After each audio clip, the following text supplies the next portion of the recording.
పాపం ప్రతాప్ విషయానికి వచ్చేసరికల్లా ఒక సీరియస్ ఇష్యూనే, కానీ ఎక్కువగా మాట్లాడుకోవడానికి ఇష్టపడిన ఇష్యూనే ఏమైనా టచ్ చేస్తున్నారు అనిపిస్తుంది. అంత ప్రాబ్లం ఏం లేదు, మాట్లాడుకోవడానికి ఇబ్బంది పడే ఇష్యూ అయితే అసలే కాదు.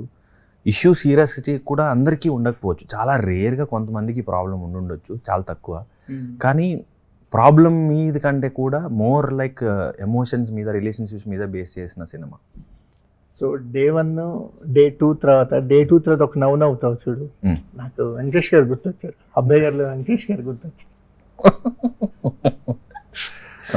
సో అంటే ఒక సీరియస్ క్యారెక్టర్, ఒక టక్ జగదీష్ లాంటి సినిమాలో యాంటాగనిస్ట్ క్యారెక్టర్ నుంచి, సో పరేషాన్లో తండ్రి చేత దెబ్బలు తినే క్యారెక్టర్ వరకు, మళ్ళీ ప్రీ వెడ్డింగ్ షో వచ్చేసరికి ఒక అమాయకత్వం చిన్న గ్రే షేడ్ ఉన్న క్యారెక్టర్ వరకు చాలా ఈజీగా అందులోకి గెటిన్ అవ్వగలుగుతున్నావు.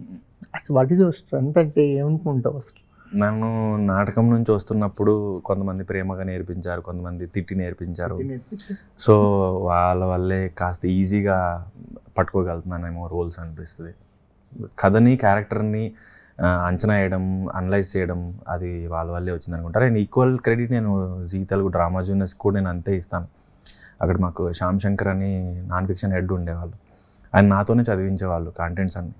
సో ఎక్కువ చదివేవాడిని నేను, స్క్రిప్ట్స్, స్కిట్స్ అవన్నీ కూడా. ఒక డైలీ షో చేశాను, కామెడీ కిలాడీలు అని, అండ్ 4-5 సీజన్ డ్రామా జూనియర్స్ చేశాను. సో ఊరికే అలాగా ఆయన కూర్చుని, తమిళ ఆయన తెలుగు చదవడం రాదు, సో నేను చదివితే విని జడ్జ్ చేసేవాడు, బాగుంది బాగాలేదని. సో ఎక్కువ చదివాను, ఒక 2-3 వేల స్క్రిప్ట్స్ చదివి ఉంటాను, స్కిట్స్. సో అండ్ నాటకం నుంచి వచ్చాను అండ్ స్కిట్స్ చదివాను. అలా ఒక క్యారెక్టర్ కానీ కథ కానీ అనలైజ్ చేయడం, లేకపోతే అర్థం చేసుకోవడానికి ప్రయత్నించడంలో ఈజీ అయిపోయింది నాకు.